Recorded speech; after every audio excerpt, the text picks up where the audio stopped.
முதலமைச்சர் விஜய் அவர்கள் கரூர் போக இருக்காரு. அதோட இறந்து போன 41 குடும்பங்கள்ல 32 பேருக்கு பல்வேறு அரசு துறையின் கீழே அரசு பணி வழங்க இருக்காரு. எப்படி சார் பாக்குறீங்க? சுனாமி இன்னும் இந்நேரம் பார்த்தீங்கன்னா 1 வயசு குழந்தை இருந்தால் கூட 14 20 வயசு இருக்கும். அரசு பண்ணி கொடுங்க. சுனாமியில் இறந்தவங்களுக்கு அரசு பண்ணி கொடுங்க. எவ்வளோ பேர் பிள்ளைங்க அனாதை ஆயிட்டாங்க, எத்தனை பிள்ளைங்க எப்படி வளர்ந்துருப்பாங்க. இதுக்கு பின்னாடி ஒரு அரசியல் காரணம் இருக்கப்ப அரசியல் காரணம் ஓட்டு அரசியல் காரணம், வாக்கு அரசியல் காரணம். ஸ்ட்ரைட்டாக பேசுங்க. கரூர்ல ஆமாம், கரூரில் உங்களுக்கு 6 தொகுதி நீங்கள் ஒரு தொகுதி கூட ஜெயிக்கல. இப்போ கரூரில் நீங்கள் வெற்றி பெறணும். ஜெயலலிதா உங்களுடைய தனிப்பட்ட அதிகாரத்தை பயன்படுத்தி வழக்கு நிலுவையில் இருக்கும்போதே கொடுத்தாங்க. நீட்டுக்காக அனிதாவுடைய மரணத்துக்காக அனிதாவுடைய தம்பிக்கு அண்ணனுக்கும் வேலை கொடுத்தீங்கன்னா மற்றவங்க நீட்டில் எவ்வளோ பேர் இறந்துருக்காங்க, ஏன் கொடுக்கல?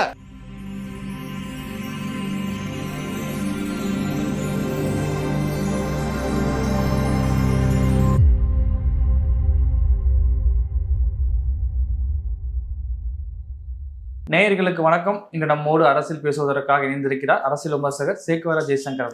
வணக்கம் சார். வணக்கம் சார். கரூர்ல தாவேகா கூட்டணி நெரிசலில் சிக்கி 41 பேர் இறந்து 9 மாதங்களுக்கு பிறகு முதலமைச்சர் விஜய் அவர்கள் கரூர் போக இருக்காரு. அதோட இறந்து போன 41 குடும்பங்கள்ல 32 பேருக்கு பல்வேறு அரசு துறையின் கீழே அரசு பணி வழங்க இருக்காரு. எப்படி சார் பாக்குறீங்க? இல்லை, இது ஒரு மனிதநேயத்தின்படி இது ஒரு உதவி செய்கிறாங்க அப்படின்னு நம்ம எளிதாக கடந்து போயிட முடியாது. தாராளமாக செய்யலாம், உதவி செய்யலாம். அவர் நிவாரணத் தொகையாக கொடுத்துடலாம், பிரச்சனை கிடையாது. ஒரு ஃபண்டு கொடுத்துடலாம். ஆல்ரெடி ஏற்கனவே கட்சி சார்பாக கொடுத்துட்டாங்கன்னு நினைக்கிறேன், இல்லையா? 20 லட்சம் கொடுத்துருக்காங்க. ஆமாம், ஏற்கனவே கட்சி சார்பாக கொடுத்துட்டாங்க. அதோட முடிஞ்சிருச்சு. சரி, அரசு அப்படியே கொடுக்கணும்னா கூட பார்த்தீங்கன்னா ஒரு நிவாரணத் தொகை கொடுக்கலாம். இல்லை நீங்கள் அரசு பணி தான் கொடுக்கணும்னு சொன்னால் அதுக்கு முன்னுதாரணம் ஏதாவது இருந்திருக்கும். இது மாதிரியான மரணங்கள் இருக்கு இல்லையா? விபத்து மரணம் தானே இது. இன்னும் விபத்தான்றது இன்னும் முடிவாகலை, சரிங்களா? அதில் ஏதாவது சதி இருக்கான்றதை சிபிஐ விசாரிக்குது. ஆனால் அதுக்குள்ளே ஏதோ நீங்கள் பண்ணணும்னு நினைக்கிறீங்க, ரொம்ப மனிதநேயத்தோடு நீங்கள் ஏதோ செய்யணும்னு நினைக்கிறீங்கன்னு வச்சுப்போம். என்ன, அது நம்ம அப்புறம் பேசுவோம். ஆனால் அதுக்கு ஏதாவது முன்னுதாரணம் இருக்கா? இது போன்ற விபத்துக்களில் இறந்தவங்களுக்கு இது மாதிரி பணி வாய்ப்பு கொடுத்து ஏதாவது முன்னுதாரணம் இருக்கா? என் கேள்வி அவ்வளோதான். நீங்கள் கேட்ட கேள்வி பதில் கேள்வி தான். நீங்கள் இதை கொடுத்துருக்கீங்க சார், நீங்கள் அரசு பணி நீங்கள் கொடுக்குறீங்க, பணியானை நீங்கள் வழங்குறீங்க.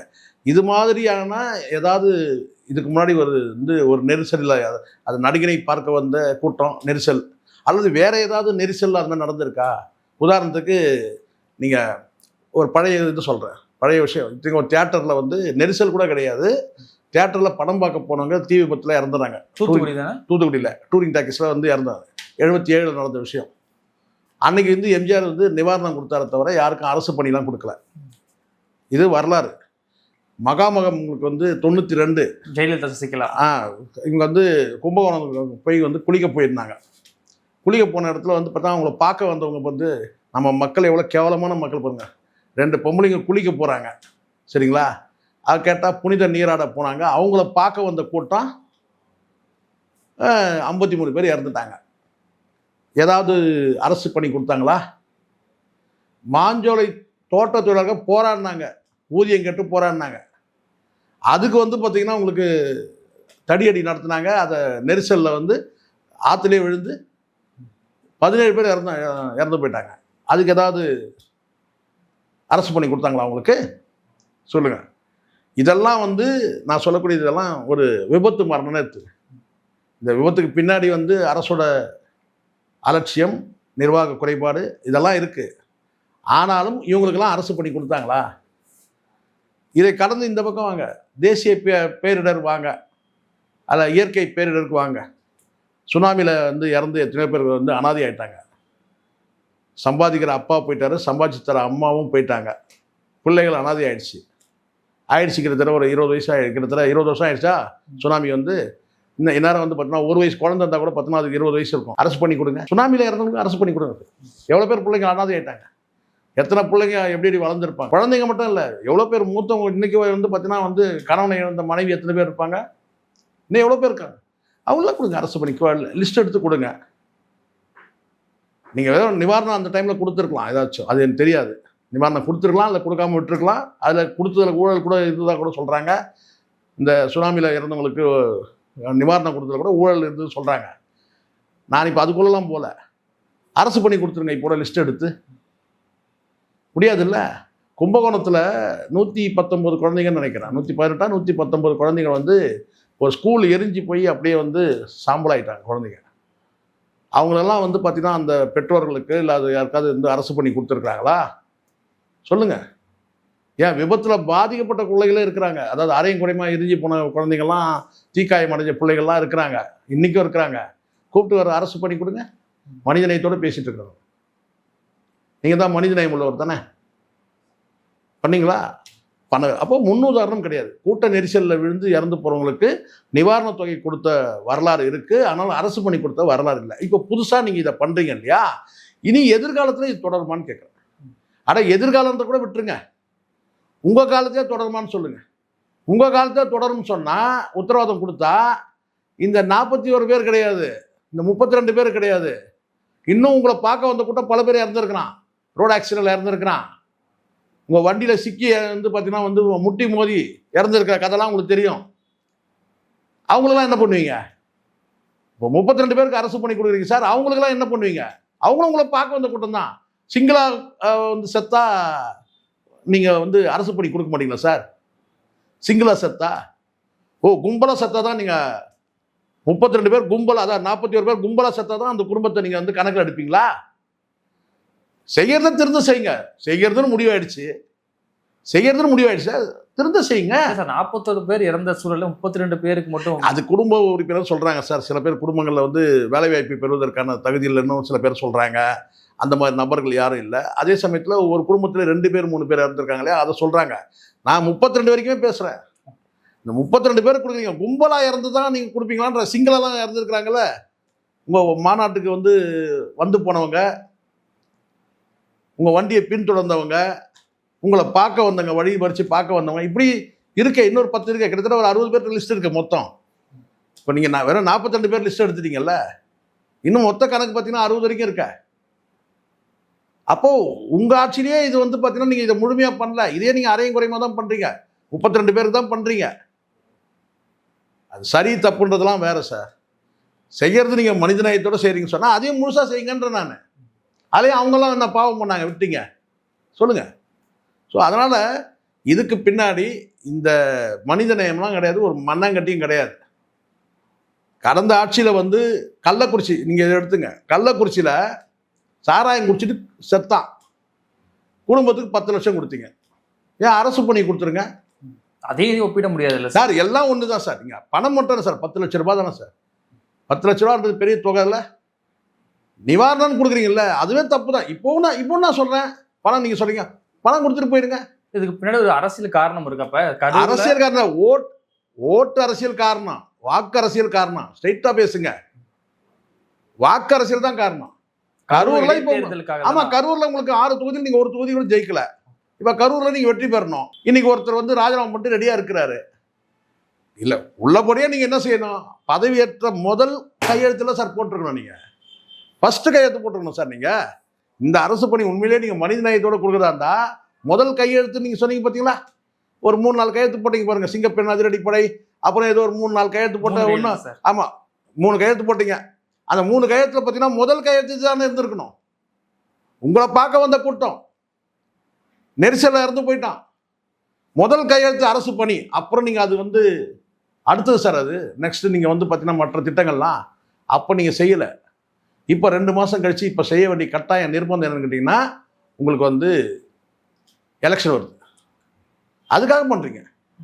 இல்லைன்னு சொல்லுங்கள்.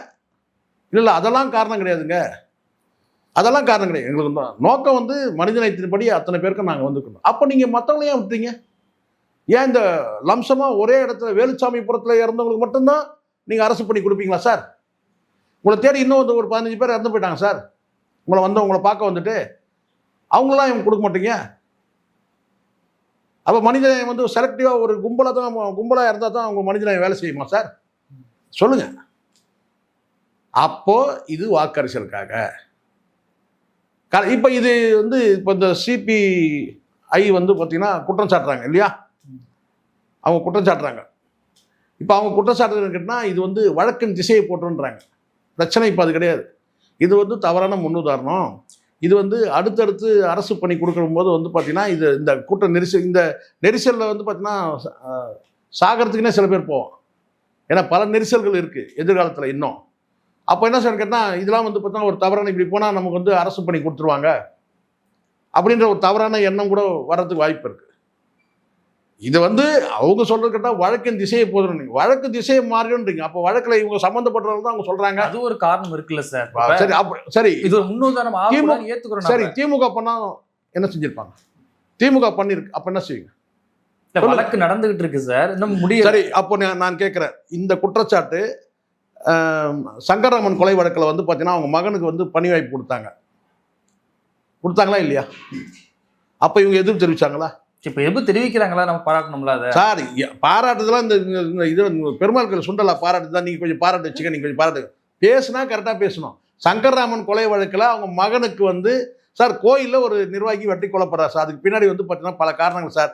குற்றம் சாட்டப்பட்டவங்க அத்தனை பேரும் ரிலீஸ் ஆகிட்டாங்க சார். அவர் வந்து இறந்தது உண்மை, வெட்டுப்பட்டு தான் இறந்தார். ஆனால் வந்து குற்றம் சாட்டப்பட்டவங்க அத்தனை பேர் சாமியார்லேருந்து அத்தனை பேரும் வெளியே வந்துட்டாங்க சார், முடிஞ்சிருச்சு சார். ஆனால் அரசு பணி அப்போயே கொடுத்துட்டாங்க, வழக்கு விசாரணையில் இருக்கும்போது கொடுத்தாங்க. வழக்கு முடிஞ்ச பிறகு இல்லை, ஜெயலலிதா அவங்களுடைய தனிப்பட்ட அதிகாரத்தை பயன்படுத்தி வழக்கு நிலுவையில் இருக்கும்போதே கொடுத்தாங்க. அது காரணம் என்னன்னு கேட்டிங்கன்னா அதுக்கு பின்னாடி ஒரு அரசியல் இருக்கு. காரணம் கேட்டால் சங்கராச்சாரியர் இந்த வழக்கில் சேர்த்தாங்க. பிராமணர்கள் எதிர்ப்பு, இறந்து போனவரும் ஒரு பிராமணர், அவங்க மகனுக்கு வந்து பார்த்தீங்கன்னா கூப்பிட்டு அவங்க மனைவி மகனை கூப்பிட்டு அவங்களுக்கு வந்து ஆறுதல் சொல்லிட்டு அரசு பண்ணி கொடுத்தாங்க. அப்போ அதுக்கு பின்னாடி இல்லையா அரசியல்? இல்லையா? மனிதநேயம் மட்டும்தான் இருக்கா? மனிதநேயத்துக்கு பின்னாடி, அது முன்னாடி மனிதநேயம், அதுக்கு பின்னாடி வந்து ஒரு சாதி அரசியல் இருக்கு. இதுக்கு பின்னாடி மனிதநேயம் இருக்கு, ஆனால் இதுக்கு பின்னாடி வாக்கு அரசியல் இருக்கு. இதான் உண்மை. சும்மா அந்த நீட்ல வந்து அந்த குழந்தை இறந்துச்சு இல்லை, அனிதா இருந்துச்சு. அனிதாவை இறந்தது நீட்டில் அவங்க படித்து வந்து பார்த்தீங்கன்னா அவங்க வந்து மருத்துவர் ஆகணுன்ற கனவு, அது நடக்கலை, இறந்துட்டாங்க, சூசைட் பண்ணாங்க. அவங்க தம்பிக்கும் அவங்க அண்ணனுக்கு கூட பிறந்தவங்களுக்கு வந்து பார்த்தீங்கன்னா ஒரு பணி வாய்ப்பு கொடுத்தாங்க. ஏன் கொடுத்தாங்க? நிதி சார், நிதி கொடுத்தாலும் கூட சொல்லலாம் சார். அரசு பணி கொடுத்தாங்க. ஏன் கொடுத்தாங்க? ஏன் கொடுத்தாங்க சொல்லுங்க. நீட்டுக்காக ஒரு பெண் வந்து போராடி, நீட்டுக்காக அது வந்து தமிழ் அரசுடைய கொள்கை சார். சார் பாருங்க, இதெல்லாம் அரசோட கொள்கை, இதெல்லாம் மத்திய அரசு வந்து பார்த்தீங்கன்னா வந்து ஒரு முடிவெடுத்து மத்திய அரசை எதிர்த்து நீங்கள் வந்து இந்த நீட்டு விவகாரத்தில் இன்னைக்கு வரைக்கும் எதுவும் பண்ண முடியல. உங்களுக்கு 1000 கொள்கை முடிவு இருக்கலாம், உங்களுக்கு தனித்தனியாக இருக்கலாம், ஆனால் அதை வந்து பார்த்தீங்கன்னா அந்த ஆதரிக்கிறாங்கன்னு சொல்லிட்டு இல்லை அந்த வந்து பார்த்தீங்கன்னா அந்த மரணத்தை நம்ம கொச்சைப்படுத்தலை. ஆனால் அந்த மரணம் வந்து நடந்திருக்கக்கூடாது, நடந்துருச்சு, சூசைட் பண்ணி இறந்துட்டாங்க. அரசு பண்ணி கொடுத்தீங்களா? அரசால் நடந்த கொலை தான் சார். இருங்க சார், அரசால் கிடையாது சார், மத்திய அரசு கொண்ட நீட் நடைபெற்ற தற்கொலை சார். ரைட், நீங்கள் சொல்கிற மாதிரி இருக்கு. அதுக்கப்புறம் எவ்வளோ பேர் இருந்தாங்க நீட்டில்? அதுக்கப்புறமே தமிழகத்தில் 20 மேற்பட்ட. இருங்க கேட்குற, எவ்வளோ பேர்? 20 மேற்பட்ட மாதிரி எடுத்தாங்க. 20 பேர் கொடுத்தாங்களா? அரசு பணி வேலை கொடுத்தாங்களா அவங்க குடும்பத்தில் மற்றவங்களுக்கு? ஏன் அனிதா மட்டும் கொடுத்தாங்க சொல்லுங்க? கொடுத்து தவறுன்றீங்களா? கொடுத்த தவறு இல்லை, மற்றவங்களுக்கு ஏன் கொடுக்கலன்னு கேட்குறேன். அரசு பணி ஏன் மற்றவங்களுக்கு கொடுக்கல? நீட்டில் தானே இருந்தாங்க அவங்களும். நீட்டு நீங்கள் தானே சொல்றீங்க, நீட்டை எதிர்த்தாங்க, அரசோட கொள்கை முடிவு, அரசால் மத்திய அரசால் இறந்தாங்க, அதனால அரசு பணி கொடுத்தாங்க. மற்றவங்க ஏன் கொடுக்கல? மற்றவங்க ஏன் சார் கொடுக்கல? போன வாரம் முந்தின வாரம் வரைக்கும் ஒருத்தன் இறந்து போயிட்டான், ஒரு மாதத்துக்கு முன்னாடி கூட. ஏன் கொடுக்கல அரசு பணி? காரணம் அதுக்கு பின்னாடி வாக்கு அரசியல் இருக்கு, சாதி அரசியல் இருக்கு. இதெல்லாம் சொன்னால் தான் நம்மளை கெட்டவனாக்கிடுவீங்க. அதனால் இந்த டிவி கேக்கு ஏதோ நான் முட்டு கொடுக்குறதா நீங்கள் நினச்சி பேசுகிறேன். நான் யாருக்கும் முட்டு கொடுக்கணுன்ற கட்டாயம் எனக்கு நிர்பந்தம் கிடையாது. அப்படி ஒரு நிர்பந்தம் எனக்கு முட்டு கொடுத்து தான் நான் பேசணுன்ற நிர்பந்தம் வரும்போது நான் பேசுறதை நிறுத்திடுவேன். சத்தியமாக சொல்கிறேன். நான் கேட்குறது சரியா தப்பா? நீட்டுக்காக அனிதாவுடைய மரணத்துக்காக அனிதாவுடைய தம்பிக்கு அண்ணனுக்கோ வேலை கொடுத்தீங்கன்னா மற்றவங்க நீட்டில் எவ்வளோ பேர் இறந்துருக்காங்க, ஏன் கொடுக்கல? இன்னொரு விஷயம் நான் சொல்கிறேன். அஜித்குமார் இறந்தார், மரணம், அவங்களுடைய தம்பிக்கோ அண்ணனுக்கோ வேலை கொடுத்தீங்க. அதில் வேற அவன் சொன்னான், எனக்கு இந்த இடத்துல வேலை செட் ஆகலை, எனக்கு வேறு இடத்துல கொடுக்குற வேறு போய் கேட்டது. அது அந்த கதைலாம் இருக்குது. அது ஒரு பக்கம் இருந்துச்சு. இன்னொரு இடத்துல வந்து பார்த்தோன்னா வந்து சாத்தான்குளத்தில் தந்தை மகன் 2 பேர் இருந்தாங்க. அங்கேயும் அரசு வேலை கொடுத்தீங்களா? தூத்துக்குடியில் 13 பேர் செத்தாங்கல்ல, கொடுத்தீங்களா? சொல்லுங்க. அதுவும் நிலுவையில் தானே சார் இருக்கு. அதுவும் நிலுவையில் இருக்கும்போது தான் கொடுத்தாங்க. சாத்தான்குளத்தில் தந்தை மகன் வந்து 2 பேரும் வந்து பார்த்தீங்கன்னா வந்து கொல்லப்பட்ட அந்த வழக்கில் அரசு பண்ணி கொடுத்தாங்க. ஏன் கொடுத்தாங்கன்னு கேட்கவே இல்லை நான். இவங்களுக்கு ஏன் கொடுக்கலன்னு கேட்குறேன். அதே மாதிரி அஜித்தோட மரணத்திலையும் வந்து பார்த்தீங்கன்னா அவங்க அண்ணன் தம்பிக்கோ வேலை கொடுத்தாங்க. அதுவும் காவலர்களால் கொல்லப்பட்டது தான். தூத்துக்குடியில் வந்து பார்த்தீங்கன்னா 13 பேர் சுட்டு கொண்டாங்கல்ல, 13 குடும்பத்துக்கு நீங்கள் வந்து பார்த்தீங்கன்னா வேலை போட்டு கொடுத்தீங்களா நீங்கள் அரசு பணி? ஏன் கொடுக்கல? அதுவும் நிலுவையில் தானே இருக்கு. இப்போ புரியுதுங்களா? இதெல்லாம் வந்து ஒவ்வொரு காரணம் இருக்கு. இதுக்கு பின்னாடி வந்து ஒரு அழுத்தங்கள் இருக்கு, சாதி அரசியல் இருக்கு, வாக்கு அரசியல் இருக்கு, நிறைய இருக்கு சார். சும்மாலாம் கிடையாது. நமக்கு ஃப்ரேம் வந்து மனிதநேயம். மனிதநேயம் வெளியில பார்வைக்கு அப்படியே மனிதநேயம். ஆனால் அதுக்கு மனிதநேயத்துக்கு பின்னாடி வந்து ஒரு காரணம் இருக்கு. ஏன் இவ்வளோ டிஃபர் ஆகுது சொல்லுங்க பார்க்கலாம். இப்போ நான் எத்தனை விஷயம் சொல்லிட்டு வரேன். ஏதோ நான் விஜய்க்கு இந்த அரசு பணி கொடுக்குறாருன்றதுக்காக சொல்லலாம். கொடுத்தா எனக்கு வந்து கொடுக்கலனால எனக்கு ஒன்றும் இல்லை சார். ஆனால் விஷயத்தை வந்து நேர்மையாக பேசணும். நீங்கள் சொல்லியிருக்கிற விஷயத்த சொல்லுங்கள். இப்போ வந்து இந்த கம்யூனிஸ்டுகள் இவங்கெல்லாம் வந்து பார்த்தீங்கன்னா செலக்டிவாக தான் எடுக்கிறாங்க. இப்போ கம்யூனிஸ்டுகள் வெளியேறதுக்கு முடிவு பண்ணிட்டாங்க. இப்போ சிபிஐல மகேந்திரன் போய் சேர்ந்தார்ல, அவரை என்னைக்கு சேர்த்தாங்களோ அன்னைக்கு கம்யூனிஸ்ட் முடிவு பண்ணிட்டாங்க வெளியே வர்றதுக்கு. இப்போ வெளியே வர்றதுக்கு காரணத்தை தேடுறாங்க. டிவிகே அரசு கொடுக்குற அந்த அந்த ஆதரவு வந்து விலக்கிக்கணும். அதுக்கு காரணங்களை தேடுறாங்க. எப்போ வந்து அவங்க போய் வந்து மகேந்திரன் போய் சேர்ந்தாரோ 2 கம்யூனிஸ்டுகளுக்குமே அது வந்து முள்ளு மாதிரி குத்துது. இப்போ என்ன செய்யணும்? வெளியே வரணும். வெளியே வர்றதுக்கு காரணம் தேவை. தோழமை கட்சிகள் கூட்டத்தில் பங்கேற்கல, அது காரணம் அதுதான். இப்போ அடுத்த கட்டமாக வந்து வெளியேறதுக்கு முதல் ஸ்டெப் இப்போ எடுத்து வைக்கிறாங்க. இது தவறான முன்னுதாரணம் அப்படின்னு முதல் கட்டமாக எடுத்து வைக்கிறாங்க. அதனால தான் நான் கேட்குறேன், இந்த கம்யூனிஸ்டுகள் தவறான முன்னுதாரணம் ஏன் ஜெயலலிதாவுக்கு சொல்ல? சங்கரராமன் வந்து கொலை செய்யப்பட்டார். அவருக்கு நிதி நிவாரணம் கட் பண்ணுறோம், நிதி நிவாரணம் கொடுக்கலாம். ஆனால் அதுக்கப்புறம் ஏன் சார் அரசு பண்ணி கொடுத்தாங்க? ஒருத்தர் கொடுத்தாலும் ஒன்று தானே சார், 32 பேர் கொடுத்தாலும் ஒன்று சார். தனித்தனியாக ஒரு குடும்பம் எழுந்திருக்குல்ல. அப்போது இந்த இடத்துல வந்து பார்த்தீங்கன்னா கம்யூனிஸ்டுகள் வந்து கேட்குறாங்க, அது கேட்குறாங்க, அதெல்லாம் கிடையாது. சில அவங்க என்னன்னா பாராட்டலாம் ஒரு விஷயத்தில், வெளிப்படையாக சொல்லிட்டாங்க. மற்ற கட்சிகள்லாம் கமுக்கமாக சைலண்ட்டாக இருக்கிறாங்க. இதை சரின்னு சொல்லலை, தப்புன்னு சொல்லலை.